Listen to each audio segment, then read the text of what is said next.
কবিতাৰ ছন্দ গানৰ সুৰ সিদিনা মই নথকা যিদিনা হ'ব তোমাৰ সিদিনা আছো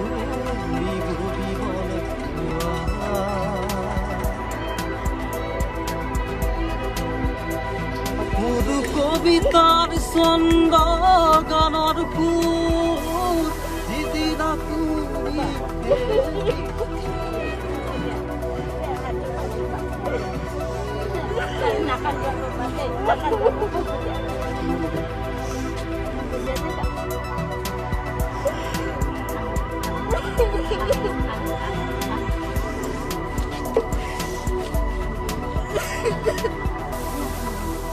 ভাইমন-দাই বাৰুদ ওৱানখন কৰিছিলে। এতিয়া বাৰুদটো তেওঁৰে পুত্ৰ মানস বৰুৱাৰ পৰিচালনাত আৰু জিল ক্ৰিয়েশ্যন আৰু গোয়েংকা ফিল্মছৰ বেনাৰত নিৰ্মীয়মান অৱস্থাত আছে। এতিয়া আৰম্ভ হৈছে। আমি যোৰহাটতে শ্বুটিং কৰিবলৈ গোটেই ইউনিটটো ওলাই আহিছোঁ কাৰণে জুবিনৰ পৰা আশীৰ্বাদ এটা লৈ ওলাইছোঁ। কাৰণ আমি একেলগে আচলতে 12 ছেপ্টেম্বৰলৈকে একেলগে আমি কথাই পাতি আছিলোঁ। চিনেমাখনৰ জুবিনে মিউজিক কৰাৰ কথা আছিলে।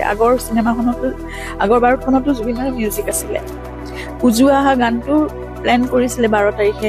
সেইবাৰ মানে জিল ক্ৰিয়েশ্যনত বহিছে ভালকৈ ডাইৰেক্টৰ গোটেই টিমটোৰ লগত একেলগে আমি কাম কৰা আছিলোঁ। কিন্তু দুৰ্ভাগ্য আমাৰ যে মানে আমি নোৱাৰিলোঁ কৰিব। এতিয়া তেওঁ সেই উজু অহা গানটো থাকিব, ৰিপ্ৰাইজ ভাৰ্জন নতুনকৈ আকৌ কৰিব সেইটো। গতিকে আশীৰ্বাদ দিয়ক, সেইটোৱে ভাইমন-দাইও আশীৰ্বাদ দিয়ক, জুবিনেও আশীৰ্বাদ দিয়ক, কামবোৰ ভালদৰে হওক। আৰু ন্যায় ব্যৱস্থাটোৰ কাৰণে আমি সকলোৱে লাগি আছোঁ, সকলোৱে প্ৰাৰ্থনা কৰি আছোঁ। কালি এটা ভাল সিদ্ধান্ত গৈছে, পৰহিও ভালেই গৈছে। গতিকে সকলোবোৰ পজিটিভ হৈ আহক এনেদৰে, আৰু মানে সত্য আৰু শুদ্ধটো প্ৰতিষ্ঠা হওক, ন্যায় প্ৰতিষ্ঠা হওক, জুবিনে ন্যায় পাওক। ইমান পবিত্ৰ এক আত্মাই যদি ন্যায় নাপায়, ইমান অন্যায় হ'ল তেওঁৰ লগত।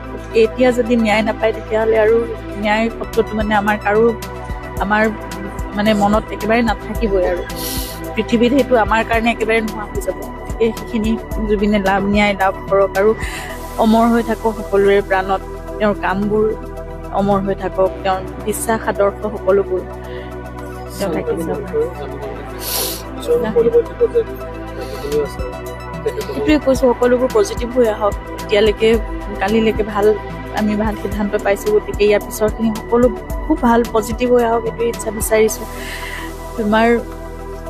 আমাৰ প্ৰাণৰ এজন মানুহ, সকলোৰে অন্তৰত আশীৰ্বাদ আছে, প্ৰাৰ্থনা আছে। গতিকে সকলোৱে সেয়াই বিচাৰিছোঁ, ন্যায় প্ৰতিষ্ঠা হওক, সত্য আৰু শুদ্ধ যিটো সেয়াই প্ৰতিষ্ঠা হওক, আৰু দোষীয়ে শাস্তি পাওক, চৰম শাস্তি পাওক।